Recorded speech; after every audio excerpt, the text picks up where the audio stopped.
people that might hold things up. Yeah. Well, that's all of the.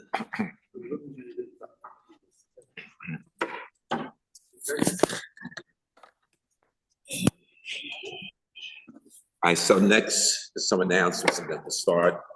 Next Wednesday is the NATEP birthday club for Tay. They celebrate the birthdays of Sharon Glass, Jay Hirschman, and Leo Bowski. If you'd like to join us, please make a reservation. And I think that's about it. And put on record so we can start. We're on record already? Yeah. Okay. Okay, good morning. Actually thought that the topic of politics and religion or religion and politics would draw a bigger crowd, but be that as it may. The important people are here. That's it. That's what counts. That's what counts. I'm reminded, before we get into the specifics of whether rabbis should endorse political candidates or be involved in political discussions from the pulpit, or even privately for that matter, there is a fascinating historical episode that I don't think has received enough attention. And that is when Napoleon was waging his campaigns throughout Europe, there was an actual machlokes among rabbis as to whether or not Napoleon was the Messiah, Shiur. And some felt he was, to the point that the Lubavitcher Rebbe commissioned a special tune to welcome Napoleon into Moscow. Never quite made it, but the March Militaire, and this nigun is a great day. I love the nigun. You can hear as the trumpets are blasting. Die, die, die, bum, bum, bum, bum. That's Lubavitch tune, written for the advent of Napoleon into Russia. And the rabbis of that time were split down the middle. And no doubt they were talking about it publicly, influencing their communities. This discussion has not made it into the public domain. I'm not sure why. Perhaps because those talking about whether rabbis should endorse political candidates, pro and con, may not study Jewish history sufficiently to know about this particular discussion. But it's a fascinating discussion that took place when Napoleon was trying to invade Russia and other places. And some felt that he was the Messiah. At one point, perhaps, we'll talk about Napoleon's Sanhedrin. He convened a group of Jewish notables, which were called the Sanhedrin, to talk about Jewish involvement in French life. But we'll talk some other time about that. In any event, there is a rule in the Internal Revenue Code that all nonprofit organizations are prohibited from directly or indirectly participating in or intervening in any political campaign on behalf of or in opposition to any candidates for elective public office. This is known as the Johnson Amendment, and it was fully adopted in 1954. And no nonprofit organization, of which synagogues are all nonprofit organizations, can be involved in political discussion for any particular candidate, whether it's just written or verbal. It violates this particular statute. And if a synagogue does engage in political discussions, pro or con, you could lose your tax-exempt status. In point of fact, it hasn't ever actually, it happened once. In 1992, one particular synagogue not only was discussing political candidates, but they actually took out ads against Bill Clinton at the time. And as a result, at this particular church lost their tax exemption. That's the only time that this has actually ever happened. But other than that, the principle remained intact until this year. Until this year, the IRS issued a ruling that reinterpreted the Johnson Amendment and said that, in fact, when a congregation or a rabbi in good faith speaks to the congregation through its normal channels of communication regarding matters of faith that might be related to political issues, it neither participates in nor intervenes in a political campaign. In other words, rabbis now have full license to either endorse or oppose a political candidate from the pulpit. And according to the IRS reinterpretation of the Johnson Amendment, it doesn't violate this particular clause. And again, churches and synagogues are embroiled in this controversy on both sides of the issue.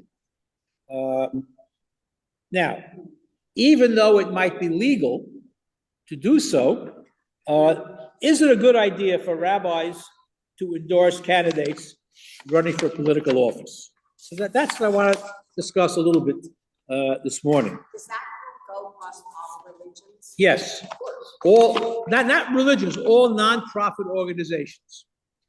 So synagogues are included in that. And Muslims. And Muslims, Catholics, Protestants, and any nonprofit organization, including religious organizations, is prohibited by the Johnson Amendment from endorsing a candidate. But the IRS says if you're doing it within the religious perspective somehow, if you're giving a drasha, for example, and this is debated among rabbis as well as, well, I won't get involved in the Christian clergy, but certainly among rabbis, we're told in Pirkei Avos to seek shalom malchus, to seek good relations with the government, or to seek not equality, that government should be doing the job properly.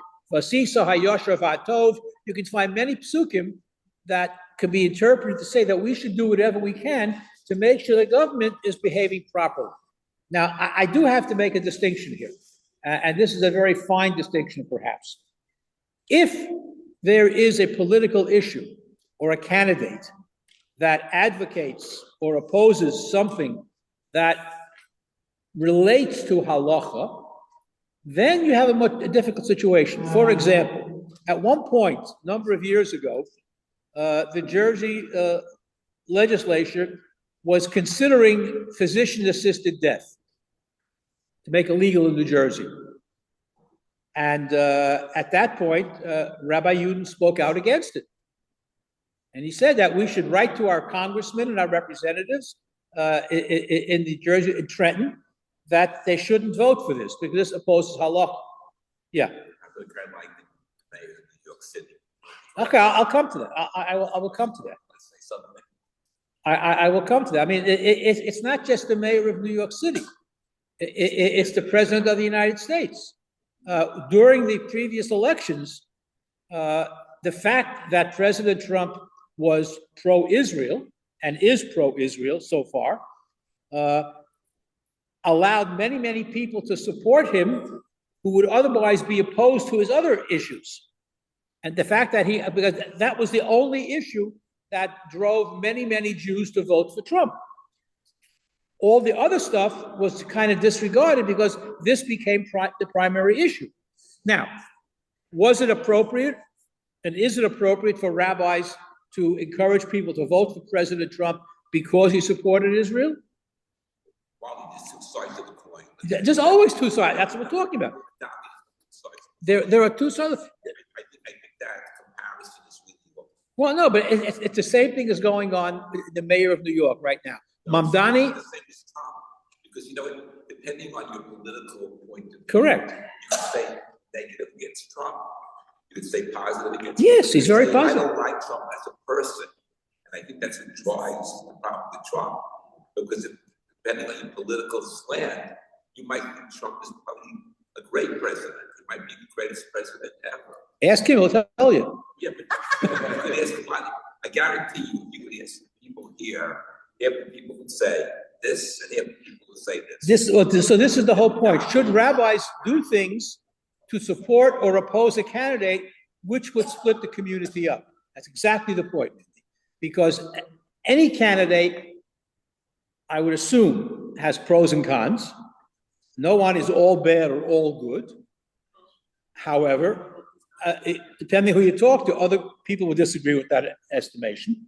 However, is it appropriate for a rabbi to avoid endorsing a candidate because it's going to estrange himself from certain percentage of people in the community? If a rabbi gets up and says, vote for this candidate because of X, Y, and Z, but other people don't want to vote for that candidate, they want to vote for the other guy, so you're causing machlokas. I mean, generating peace in a community is a major priority. And anything that you do to divide people is something that we ought not to do. And rabbis have to walk a tightrope in that regard. Yeah. The rabbi could say, I am voting for so-and-so because, and explain his position. He can, but by doing... Not say that I want... Okay, well, by saying I am voting for so-and-so is an endorsement of a candidate. And there are many, many people who would not agree with the rabbi, and that's going to cause machlokas. First of all, rabbis, you know, it's interesting. Rabbis today occupy a very tenuous position because most rabbis are in their job and they depend on the synagogue membership to keep them in that job. Now, not every rabbi has a lifetime contract, guaranteed. Some rabbis are fortunate enough to do that, but they got that lifetime contract because the vast majority of people in that congregation agree with the way that rabbi is running the congregation or influencing the congregation. As soon as the rabbi steps out of line, he can lose his job because he depends on his board of trustees or whoever hires him. And most rabbis have limited time contracts, couple of years here, 5 years, 7 years, whatever the contract might be. And at the end of the contract, or if he does something egregious, depending on who writes, which lawyers wrote the contract, he can be fired. So rabbis have to, the function of a rabbi, aside from poskening shilas, is to generate shalom in his community. And anything that would disrupt that could be problematic halachically. If you look at the Nevi'im, look at through Tanakh, the Nevi'im didn't campaign for kings. They held them accountable. That they did do. So you can certainly, there's nothing wrong with a rabbi questioning a certain practice, not necessarily opposing the entire administration, but if somebody has a policy that is anti-halachic, that's the gray area. For example, if you have issues, whether it's abortion, circumcision, shechita, I mean, there are places where shechita is outlawed. If that issue would ever come up, there are places that are trying to outlaw circumcision. So if a candidate was running for office who was pro-abortion under all circumstances, or anti-circumcision, or anti-shechita, I would imagine that most members of the congregation would support a rabbi who opposed those particular policies. I could be wrong. But if you're a member of an Orthodox congregation, chances are you are in favor of circumcision and shechita. I mean, but these issues have come up in different places. Among rabbis themselves, and this is divided among Orthodox, Conservative, Reform, the OU, there's a division of thought about this. Some people say rabbis should, with caution, advocate if they feel it's appropriate for a certain candidate, because when you're talking to your shul, when you're giving a drasha, it's like sitting around your table on a Friday night with company, and you have discussions, pro and con. And I know sometimes these discussions can get very heated. And I know when we have company, we have tried to avoid certain topics because there are certain people who have very strong feelings. I remember very vividly, and my wife still talks about it. She was on the way to a levaya with a very close friend. And they got into a discussion about a certain presidential candidate, and they were going at each other.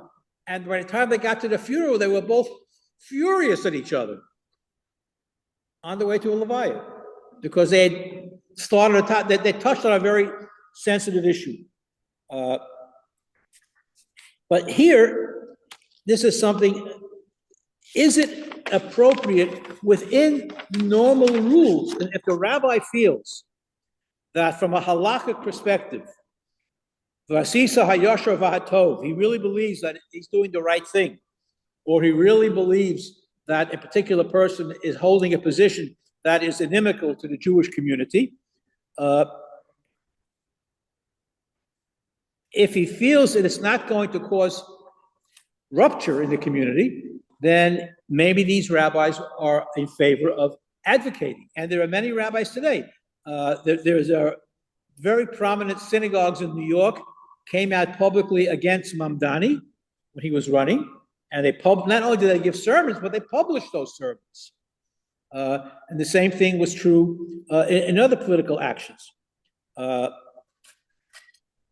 The overall welfare of the Jewish community has to be weighed against the blowback.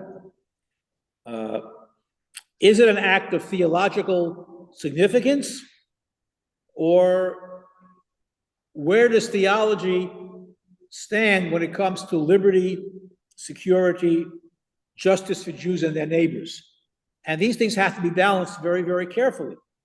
And there are halachic ethical concerns. Don't put a stumbling block before the blind. Unfortunately, in most situations, people have knee-jerk reactions to political candidates. They don't really investigate the issues to any depth. And it's the headline, and that's what they grab onto. How do you separate a politician's conduct from his policies? It's a big issue in many candidates. There are many, what's his name? Menendez, who's now sitting in jail. He was very pro-Israel. He was a good guy for Israel. He supported Israel throughout his long, distinguished career. Unfortunately, he took bribes on a different area, and he's now serving time in jail, and his wife will probably also go to jail. How do we feel about Menendez? We're upset that he is in jail, but he did take bribes. But we like him because he was pro-Israel. So rabbis are in a quandary. Rabbis have moral authority. Do they act appropriately when they utilize this moral authority for short-term political gains? Yirmiyahu tells us, seek the welfare of the city, and there you'll find your welfare. If the city in general operates properly, then the Jews will benefit. Pirkei Avos wants us to advocate for government stability, because if the government is not functioning properly, the world will come into chaos. That's Pirkei Avos. Dina de Malchusa Dina, the law of the land is our law as well. Reflects cooperation with the civil authorities on matters of public order. And should the rabbis be involved in this? It's a very difficult issue. Again, if government or candidates are advocating a position that is contrary to halacha, that is a gray area that sometimes perhaps rabbis can get involved in, where everybody in the community would support them. But dividing a community is never a good idea for a rabbi or for anybody else for that matter. There's a fascinating halachic discussion. Fascinating. Are Jews required to ensure that non-Jews follow Sheva Mitzvos B'nai Noach? Excellent halachic discussion, which I'd love to go into, and now isn't the time. The Sheva Mitzvos B'nai Noach are the basic rules of civil society. Don't kill, don't murder, don't steal, things like that, immorality, basic laws of civil society. Are we obligated to make sure that the non-Jews follow these basic rules of civility. And rabbis, what's that? We do have to worry about the Jews, no question about it. But Rabbi Moshe Feinstein warns us against allowing the states, the government, to legislate morality, because that could turn against minority religious practices as well. So again, there are two perspectives concerning policies, concerning candidates that preserve religious liberty over those that would prioritize the government to enforce things that might conflict with Jewish theology. It's a very, very slippery slope. There's a lot of halakhic discussion about getting involved in elections. Rabbi Wally, Yes, go ahead. talk about affects financial issues. I can't hear you. I said, talk about when it affects financial issues, when the government is supporting financially institutions. Again, all of this, it's financial issues, it's moral issues. There are many, there are so many issues that the government is involved in on every level. Going to war, punishing people, throwing people in jail. There's a lot of issues out there where rabbis feel very, very strongly. But there are members of the congregation that may not agree with the rabbi. So is it, do you lose more than you gain by getting involved? And there are rabbis who feel very strongly, who are very involved in civil rights, who are very involved in issues regarding same-sex marriages and all these types of. So a lot of issues out there, and there are rabbis on both sides of the issues. A psak halacha was just issued in Israel against conversion therapy. If a person is gay, and there was a school of thought that said with proper therapy, they can be fixed, quote unquote. And in many cases, this caused tremendous psychological damage to people. And it is not necessarily agreed upon that this is a legitimate avenue of psychological treatment and therapy. And a psak was issued just the other day opposing sex therapy treatment, signed by many prominent rabbanim in Israel. You used to have a situation where you had the Rav Ha'ir, the rabbi of a city. In Europe, every community had its own rabbi who set the tone. In America, the only example you had in America, you had Rav Teitzin Elizabeth, when he was a rabbi, he was the Rav Ha'ir. There were many synagogues in Elizabeth, but he was the rabbi, and his word was law. When the Rav was in Boston, it wasn't quite the same because he didn't get involved as much. But rabbis of the city have tremendous power. Now here, he created the city. In many cases in Europe, they would vote on a rabbi. There's a fascinating tshuva of the Chassam Sofer, where rabbis are elected by the people, or the representatives of the people. And in this particular election, certain people were bribed to vote for a certain candidate. And even when it was shown that this rabbi would have been elected without the bribed votes, the Chassam Sofer invalidated this guy from being rabbi of the city. Because you can't do anything inappropriate politically in order to achieve what you thought are legitimate ends. And there are many candidates whose positions are anti-Torah. Interestingly, however, the previous Lubavitcher Rebbes felt that, and many Hasidic rabbis to this day, will endorse a candidate and will encourage their voters who vote in a block to vote for a candidate. The reasoning being, the average Hasid may not be knowledgeable about politics and political issues, but the Rebbe knows everything. And if the Satmar Rebbe says, vote for candidate X, then a block of thousands and tens of thousands of votes are going to go to that candidate. Now, what do they get in return for that? Same thing it has in Israel. Why do the Haredi parties in Israel support the right-wing government? Because the right-wing government, in return for getting all those votes, will support the yeshivos, will support those who are not working, and one hand washes the other. So they are involved in political action. The question is whether it's appropriate to do so. You're not going to change what is, put it that way. It's very, very hard to change a political mindset. But obviously, people in general, the general rule of human life, people will do something that is in their best interest. If a group of people feel it's in their best interest to vote a certain way, then not only will they do it, but they will encourage their followers to do so as well.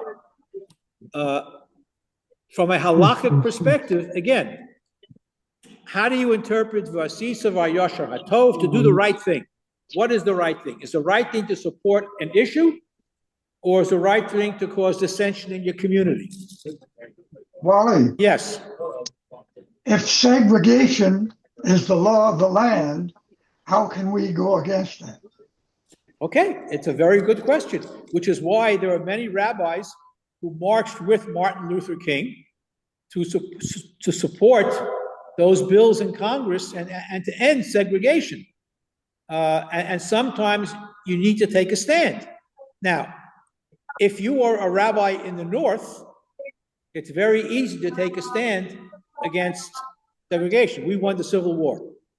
But if you were a rabbi in the South and the war is still being fought, if you go to certain places in the South, Nathan, you know this for a fact, they're still fighting the war. They don't call it the war. They call it the recent, what do they call it? The recent, forget the language that they use. But the Civil War isn't over in the South. And there are many, there were, maybe not so much anymore today, but there were people in the South who were very much in favor of segregation. If it's in American history, it's fascinating that one of the issues in the Declaration of Independence, it does not specifically say they were opposed to slavery. Because almost more than half of the signers of the Declaration of Independence had slaves. Now, the equality of man took 100 years after the signing of the Declaration of Independence in order for slavery to be outlawed. Because now, after it was finally signed, some released their slaves, some kept their slaves, some kept them but paid them. I shouldn't say it's a black and white issue, it's a bad use of words. But there are certain issues that are very difficult for certain people. If you were a rabbi in the North, it's much easier to give sermons against segregation in the 50s and 60s. If you were a rabbi in the South, if you talked against segregation to your congregation, you might be out of a job. So even though it might be the right thing to do, so just to try to sum it up, it's a very gray area. The law is still on the books. The law is that synagogues and other nonprofits should not engage in endorsing or opposing a candidate. That is the law. But the IRS reinterpreted the Johnson Amendment to indicate that if within the religious purview of the rabbi to advocate for a certain position, then it doesn't violate that particular clause. So, and you have rabbis, and you have the OU, and you have a lot of people on both sides of this issue. Clearly, we should try to avoid machlokas. And when you're discussing politics, it's very hard to avoid machlokas, because people have very strong emotional feelings about an issue or a candidate, and they are not ashamed to advocate for it. If a rabbi takes a position, now again, if a rabbi takes a position about a certain issue that a legislature is going, as opposed to a candidate, there's a distinction there.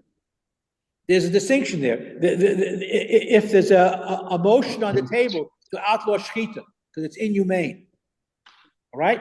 I don't think any Jew in any Orthodox or conservative synagogue would be opposed to advocating against this particular ban on shechita. But there are gray areas. When you talk about same-sex marriage, we talk about issues of abortion, when you talk about there are many other areas where the Jewish community is split. And the job of a rabbi is to teach halacha. So if you want to talk, for example, if there's an issue about abortion, and then one candidate is pro-abortion, another candidate is anti-abortion, it would be inappropriate, from my perspective, and looking at the law, it would be inappropriate for a rabbi to advocate for a certain candidate because of his position. However, there is nothing wrong for a rabbi devoting his drasha to the halachos of abortion. And then you make up your own mind. The difference between abortion and shechita is that abortion, if the enact legislation abortion is permissible, there's no requirement to have an abortion. Okay. Someone wants to obey Allah, someone have an abortion. But with shechita, it's like you can't do shechita, and it makes it impossible. Okay, good. So maybe that was a bad example. All right. But even so, there are many highly charged issues that candidates advocate for. If a candidate checks off all the boxes in a positive way, except for one particular issue, and that issue is important to the Jewish community, the rabbi is in a very difficult position to advocate for or against that candidate based on that issue, because people are going to feel strongly about that issue. And the job of a rabbi is to increase shalom within his community and not to cause dissension. And from that perspective, it would be inappropriate to take a position. On the other hand, the rabbi's job is to lead. And if the rabbi feels, in his estimation, it's appropriate to support or oppose a particular candidate, then perhaps he does have an obligation to teach his community. How it's done, in the manner it's done, again, not every position is going to be popular. And it's been said many times, and I'll end with this, that if everybody likes the rabbi, he's doing something wrong. It's the bottom line. The rabbi's job is to encourage you to do certain things that you may not be comfortable doing, or you maybe disagree with. That's the rabbi's job, to teach. And everything that you have to do, you may not be in your comfort zone. So again, if the rabbi is liked by everybody, and everybody likes every position that he takes, that means he's not pushing hard enough. There's a famous story, and this will be the final thing I'll say. You must have heard the story before, where a congregation hires a new rabbi, and he gives a drasha the first Shabbos he's there, and he talks about the importance of kashrus in Jewish life. And the president takes him aside after, says, "Rabbi, a lot of our people, they're businessmen, they go out to lunch, kashrus is not the number one priority. Talk about something else." So the next Shabbos he gets up and he talks about Shmira Shabbos, how important that is. And the president says, "Rabbi, look at our parking lot. Come on.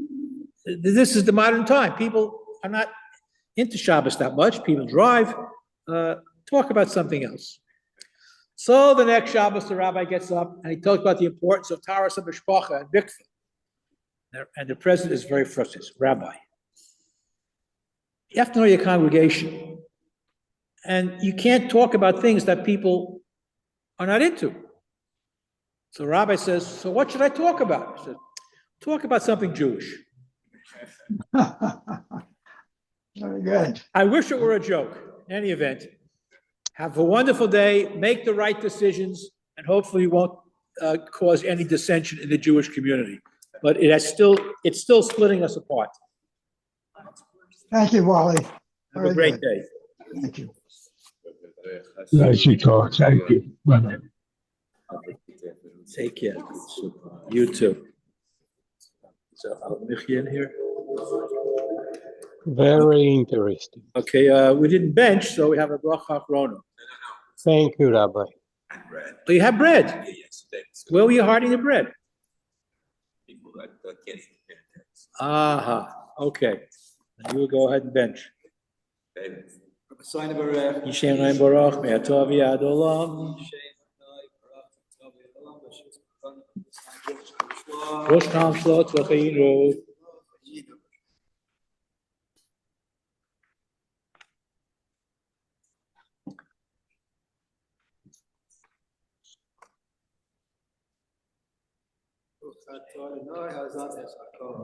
Okay.